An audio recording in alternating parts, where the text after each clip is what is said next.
Si pensamos en los orígenes del sistema educativo, por ejemplo, la ley 1420 como un hito, en esos momentos se discutió mucho cuál iba a ser el lugar que iba a tener la familia, qué lugar iban a tener las escuelas, qué lugar iba a tener el Estado y la Iglesia a través de las escuelas. Y, digamos, con profundos debates sociales, la versión sarmientina, la versión que termina triunfando, es una versión que establece la obligatoriedad escolar, que ubica al Estado como el principal garante de la educación y a través de la escolarización, y que esa escolarización va a tener un lugar muy importante en la normalización, en la homogeneización de una población sumamente diversa, migraciones, criollos, pueblos originarios, etc.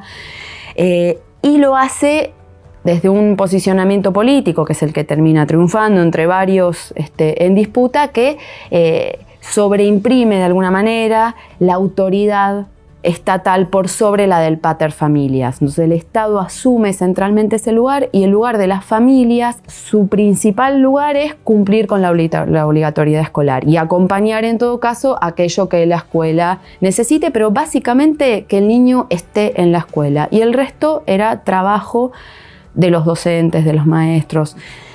A mediados del siglo XX empieza a reconfigurarse, me parece, de la mano de varios procesos. Uno de esos procesos es lo que se llamó la psicologización de la infancia, que en cierto punto lo que va produciendo, con una amplia divulgación de todo un arco de teorías psicopedagogía, psicología, etc., van reconfigurando, redefiniendo cómo se representa, cómo se piensa que deben ser las responsabilidades en torno a los niños. Y ahí se empieza a ubicar mucho más en primer plano a las familias, ya ahora sí nombradas, empezadas a nombrar como familias, y empieza un proceso complejo de aumento de los requerimientos a las familias. Un proceso complejo porque se articula también con las apelaciones a la participación.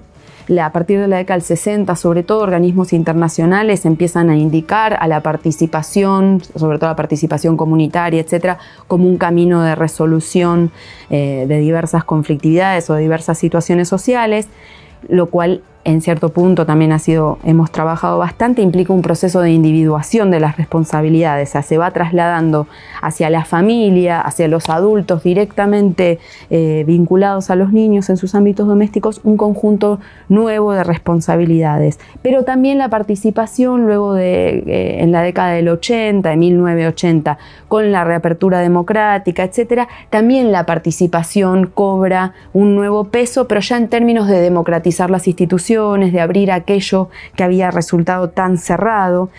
La Iglesia Católica, por ejemplo, entre estos procesos que confluyen en este aumento de requerimientos, también empieza a bregar nuevamente, como ya lo había hecho, por ejemplo, en los debates en el siglo XIX, por la centralidad de la familia. Ha sido su bandera, digamos, a través de la elección familiar, etcétera, etcétera, sostener la postura doctrinal, etcétera. Entonces, todos estos procesos que no necesariamente estuvieron conectados entre sí en sus orígenes, han ido consolidando este aumento de requerimientos a las familias, y esto de alguna forma reconfigura el vínculo, pero sobre todo lo que reconfigura es los modos en que se representa cómo debe ser ese vínculo.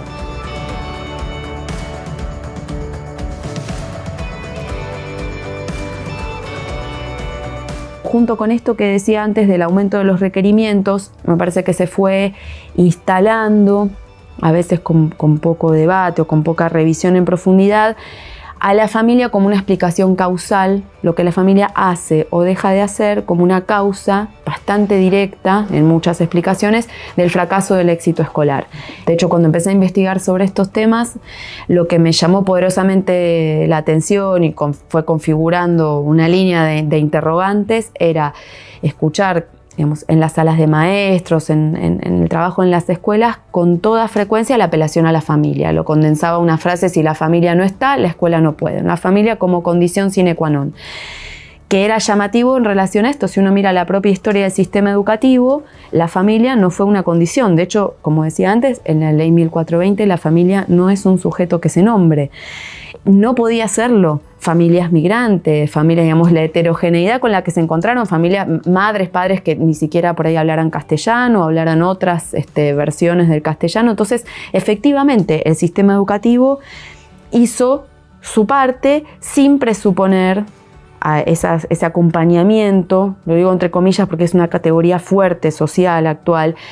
Al contrario, la escolaridad fue un modo, en todo caso, a través de la educación de las nuevas generaciones, de normalizar, de homogeneizar a esas familias y no a la inversa como se plantea en la contemporaneidad. Además, actualmente se puede observar cuando se trabaja, digamos, sostenidamente en el tiempo, ¿no? En los territorios, en las escuelas, que hay familias, madres, padres, que cumplen con todos estos requerimientos y sin embargo a sus hijos no les va mejor que a otros. Algunos tienen problemas, a veces los docentes ubican distintas problemáticas, la relación con los padres, y otros, madres y padres, que se corren mucho de ese lugar y que sin embargo sus hijos tienen resultados escolares acordes a los esperados o mejores de los esperados, con lo cual también en la contemporaneidad se ve que hay una linealidad causal en esas explicaciones sobre la familia, sobre ese lugar de la familia, que falla y que le restan complejidad al acto pedagógico, a lo que sucede en la relación entre los niños y los jóvenes, con sus docentes, por supuesto con sus familias también, pero con sus entornos en un sentido mucho más amplio, porque muchas veces son diversos los sujetos que pueden acompañar, sean o no visibilizados desde las escuelas. Y además, estas explicaciones causales en relación a la familia, además de no tener sustento, invisibilizan las condiciones de posibilidad de responder a eso. Sobre todo en el caso de los sectores populares, cuando hay que sostener largas jornadas de trabajo, trabajo informal o del tipo que sea, para garantizar el sustento. Pedirle que a las 2 de la tarde se pueda acercar a la escuela, que para la mañana siguiente tenga tales materiales, tales útiles, son requerimientos que realmente es muy frecuente que no están dadas las condiciones. Y además, no siempre aun cuando están dadas las condiciones materiales o de posibilidades, no necesariamente es el posicionamiento que todos los adultos quieren sostener frente a la escolaridad. Y esto también termina transformándose en una vara moral, aunque no se explicite como tal, lo que la familia hace y deja de hacer, pero amparado en un discurso que tiene como un velo de cientificidad. Pero no hay evidencia fuerte para mostrar esas relaciones causales. La evidencia lo que muestra es relaciones infinitamente más complejas, donde por supuesto la familia es un sujeto importante, pero hay que preguntarse quién es esa familia, en qué condiciones, con qué preferencias, con qué trayectorias, desde qué lugares. Estas linealidades obturan la mirada sobre eso y yo creo que producen algo complejo, que es trasladar responsabilidades a planos individuales de acción, a los docentes, a las madres, los padres, desconsiderando todo este terreno más complejo.